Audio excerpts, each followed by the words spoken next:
Hello guys, എല്ലാവർക്കും സുഖമല്ലേ? ഇന്നത്തെ വീഡിയോ എന്താണെന്ന് വെച്ചിട്ടുണ്ടെങ്കിൽ പ്രത്യേകിച്ച് ഒന്നുമില്ല. നമ്മൾ വീട്ടിലിരിക്കുന്ന ഒരു ദിവസം അത്രേ ഉള്ളൂ. എന്താ ഇപ്പം പറയണ, അല്ലെങ്കിലും ഇപ്പം എല്ലാ ദിവസവും വീട്ടിൽ തന്നെയാണല്ലോ. പിന്നെ ഇന്ന് ഉമ്മക്ക് ഒരു പരിപാടി ഉണ്ട്, അപ്പോൾ അതിന് വേണ്ടി പോകാൻ നിൽക്കുകയാണ് ഇപ്പം അമ്മ. പിന്നെ ഇത് ഉമ്മക്ക് ഞാൻ ഓർഡർ ചെയ്ത് കൊടുത്തൊരു ചെരുപ്പാണ്. അത്യാവശ്യം നല്ല ഭംഗി ഉണ്ടായിരുന്നു കാണാൻ വേണ്ടിയിട്ട്. അതുകൊണ്ട് തന്നെ ഞാനൊരു തീരുമാനം എടുത്തു. ഉമ്മക്ക് വാങ്ങിയതാണെങ്കിലും ഇടയ്ക്കൊക്കെ എനിക്കും യൂസ് ചെയ്യാലോ. അപ്പോൾ പ്രൊഡക്റ്റ് ഞാൻ എന്തായാലും ഇവിടെ ടാഗ് ചെയ്യാം. അങ്ങനെ ഉമ്മ പരിപാടിക്കൊക്കെ പോയി. പിന്നെ ഞങ്ങൾ മൂന്നാളും വീട്ടിലൊറ്റക്കായി.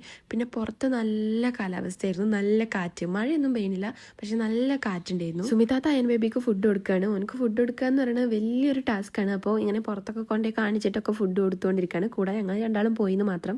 ഇടയ്ക്കൊക്കെ ഇങ്ങനെ ഞങ്ങളൊന്ന് പുറത്തൊക്കെ ഒന്ന് ഇറങ്ങും, ഇടയ്ക്ക് മാത്രം, അല്ലാത്തപ്പോൾ ഫുൾ ടൈം വീട്ടിൻ്റെ ഉള്ളിൽ തന്നെ ആയിരിക്കും. ഒരു 2-3 മണിക്കൂർ കഴിഞ്ഞപ്പോഴത്തേനും ഇമ്മ തിരിച്ച് വീട്ടിലോട്ട് തന്നെ എത്തി. പെട്ടെന്ന് പരിപാടി കഴിഞ്ഞു തോന്നുന്നു. ഞങ്ങൾ അവിടെ നിൽക്കുമ്പോഴാണ് ഇമ്മാന്റെ മാസ് എൻട്രി. അത് നമ്മൾ വീഡിയോയിൽ ക്യാപ്ചർ ചെയ്തിട്ടുണ്ട്. കണ്ടില്ലേ, അത്യാവശ്യം നല്ല കാലാവസ്ഥയായിരുന്നു, നല്ല തണുത്ത കാറ്റൊക്കെ ഉണ്ടായിരുന്നു. അപ്പോൾ ഈ ഒരു തണുത്ത കാറ്റിൽ നമുക്കൊരു തണുത്ത അവക്കാഡോ ജ്യൂസ് കുടിക്കാമെന്ന് ഞാൻ വിചാരിച്ചു. എല്ലാവരും ഇത് ബ്രെഡിലൊക്കെ തേച്ചിട്ട് കഴിക്കണമായിരിക്കും നിങ്ങൾ കണ്ടിട്ടുണ്ടാവും. പക്ഷേ ഇവിടെ ഞാൻ ജ്യൂസൊക്കെ അടിക്കും. കഴിഞ്ഞ പ്രാവശ്യം ഞാൻ ഒന്നെടുത്തിട്ട് ഞാൻ ജസ്റ്റ് ഒന്ന് ജ്യൂസ് അടിച്ചു നോക്കി, പക്ഷേ നല്ല ടേസ്റ്റ് ഉണ്ടായിരുന്നു. അപ്പോൾ ഞാൻ വിചാരിച്ചു കുറച്ചും കൂടി എടുത്തിട്ട് എല്ലാവർക്കും പാടെ ജ്യൂസ് അടിക്കാമെന്ന്. നമ്മൾ എന്തെങ്കിലും തിരക്കിട്ട പണിയെടുക്കുകയാണെങ്കിൽ അയൻ ബേബിക്ക് നമ്മൾ എന്താ ചെയ്യണമെന്ന് ഇങ്ങനെ നോക്കണം. നമ്മൾ എന്തൊക്കെ എവിടേക്കൊക്കെ നമ്മുടെ കൈ പോകണം എന്നുള്ളത് ഭയങ്കര സൂക്ഷ്മയോടെ നോക്കും. സത്യം പറഞ്ഞാൽ ആൾക്കാർ പണിയെടുക്കണതാണ് ഭയങ്കര ഇഷ്ടമാണ്. അങ്ങനെ പിന്നെ ഓനെ ഞാൻ എടുത്തുകൊണ്ടാണ് ബാക്കിയുള്ള പരിപാടികൾ ഞാൻ ചെയ്തു തീർത്തത്. ഞാൻ എന്തോ വലിയ സംഭവം ചെയ്യാമെന്ന് മനസ്സിലായതുകൊണ്ട് തന്നെ എൻ്റെ അടുത്ത് ഇറങ്ങുന്നുണ്ടായിരുന്നില്ല. അങ്ങനെ പിന്നെ അവസാനം നമ്മുടെ ജ്യൂസ് ഇത് അവിടെ റെഡി ആയിട്ടുണ്ട്. ഞാൻ ഉണ്ടാക്കിയോണ്ട് പറയല്ല, നല്ല അടിപൊളി ടേസ്റ്റുള്ള അവക്കാഡോ ജ്യൂസ് ആയിരുന്നു. അപ്പോൾ ഇന്ന് ഇത്രയേ ഉള്ളൂ.